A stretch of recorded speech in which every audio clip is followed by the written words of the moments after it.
Is 275 too damn many? Hey interns, I'm Dr. Chris Raynor and I am not your everyday ortho. Today for Orthopedic Rounds, I'm going to discuss how many significant strikes is too many when it comes to boxing or mixed martial arts fighting.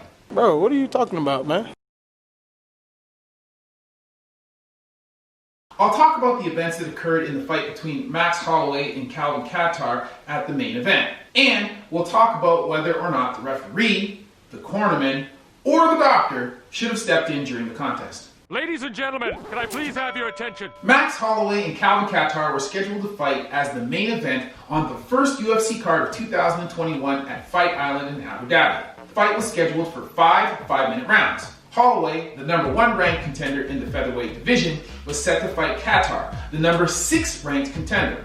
Holloway, the former champion, came with a record of 21-6 with 10 wins by KO, 2 submissions, and 9 decisions. Kattar brought a record of 22-4 with 11 wins by KO, 2 submissions, and 9 decisions. So, despite their separation in the rankings, on paper, this looked like a fairly evenly matched fight. However, Holloway and Kattar weren't interested in what was printed on any paper because the fight was anything but evenly matched. And in no way is this meant to disrespect the Boston finisher Kattar, who is a talented boxer with good power and a rock-solid chin. However, Holloway, after his decision loss to Alexander Volkanovski at UFC 251, was coming into this fight on a mission to prove that he still has what it takes to be a prominent figure in the featherweight division. Let's talk about the fight. Spoiler alert! If you haven't watched the fight yet, I'm going to reveal what happened. So you may want to pause this video and watch the fight first before coming back to see this. But here's the Coles Notes summary. In a single sentence, this was the fight of the night. The fight went the distance, or all 5 rounds, with Holloway winning a decision with an average score of 50-42. In the fight, Holloway threw 746 strikes, of which he landed 60%, or 447 blows. 445 of these strikes were significant, or in other words, coming with heat.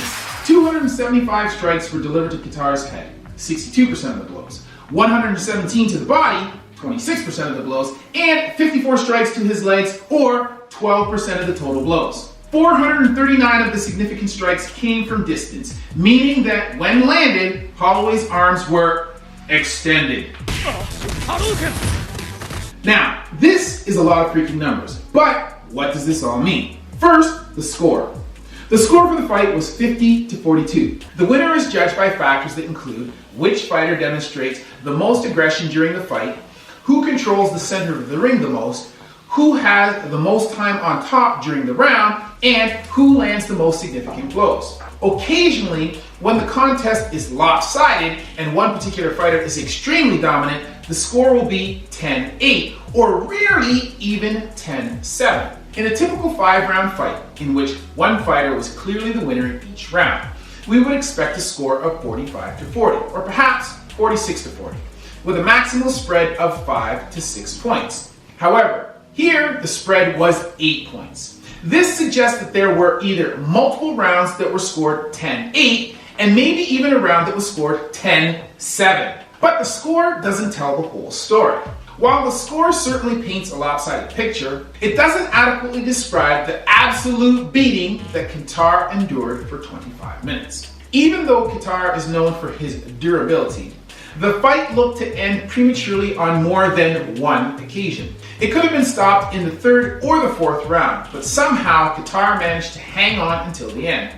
Second, let's consider the significant strikes. Kattar received 445 significant strikes, with 275 of these to his face. That is 11 heavy strikes per minute to the face for 25 minutes straight, with another 5 body shots per minute for good measure. That is a whole heap of blows. Typically, Holloway lands 6.47 significant strikes per minute and has a striking accuracy of 44%. Here, he landed 16 significant strikes per minute with a striking accuracy of 60%. He was a literal sniper taking 50 caliber headshots for 25 minutes straight. Kattar, who normally has a striking defense of 55%, usually absorbs 5.66 strikes per minute. In this fight, he basically sustained 3 times the damage he normally absorbs in a fight. He basically fought 3 normal 5-round fights in a single match. Talk about taking damage. Holloway is second only to Georges St. Pierre in the total strikes landed in his career at 2,358. Kattar absorbed more than a tenth of this number to his head in a single fight. Getting punched in the face once by a professional fighter is not a pleasant experience. So I'm certain that 11 times per minute for 25 minutes straight is not exactly a walk in the park either. He needs some milk! Several times in the fight, Kattar looked to be quite unsteady on his feet. In fact, the fight could have been stopped in both the 3rd and the 4th rounds, but somehow Kattar managed to rally and remain standing. While watching the fight, I found myself saying out loud several times that referee Herb Dean should stop the fight. In fact, the commentators Daniel Cormier and Dan Hardy discussed more than once whether the fight should have been stopped. And we were yelling, stop the fight, stop the fight. There is a time. In between rounds, the referee listened in at Kattar's corner to determine what Kattar's status was and whether he felt that he could continue fighting. Which leads to the question, when is enough enough? And when is toughness not something that works in your favor, right? I mean, although Kattar demonstrated extreme durability in this fight, there comes a point when a fighter's durability may work against him. A recent University of Toronto study suggests that mixed martial arts fighters suffer traumatic brain injuries in almost a third of professional bouts. The number of blows that Kattar received is concerning. While he is certainly very, very durable, that very durability caused him to sustain a very high number of blows to the head during this match. There is evidence that such repetitive injuries can, over the long term, result in structural damage to the brain, which may progress to a condition known as chronic traumatic encephalopathy, otherwise known as boxer's dementia, or other injuries such as facial fractures or lacerations. I discussed this at length in my video about Tony Ferguson's loss to Justin Gaethje. By the end of the fight, Kattar's face definitely looked worse for wear, and his nose, which has been broken in the past, did not look the same at the end of the fight as it did at the beginning. While I'm not a professional fighter, commentator, or referee, I am a mixed martial arts fan and a sports medicine surgeon. If I am considering a fight stoppage, that is one thing. But if the commentators are also echoing these thoughts, then I can assume that I am not merely crying wolf. Did someone call me? As a duly concerned physician. While there have not been any mixed martial artists that have died from head blows, there are certainly several boxers who have succumbed after fights where they took an inordinate amount of punishment. For more on this topic, you can check out my video comparing the dangers of boxing and MMA. So tell me, what do you think?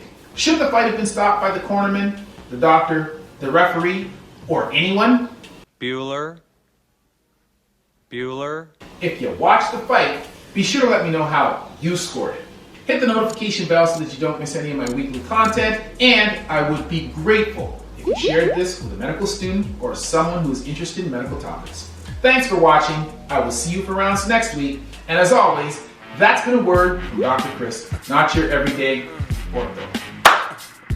Just a flesh wound.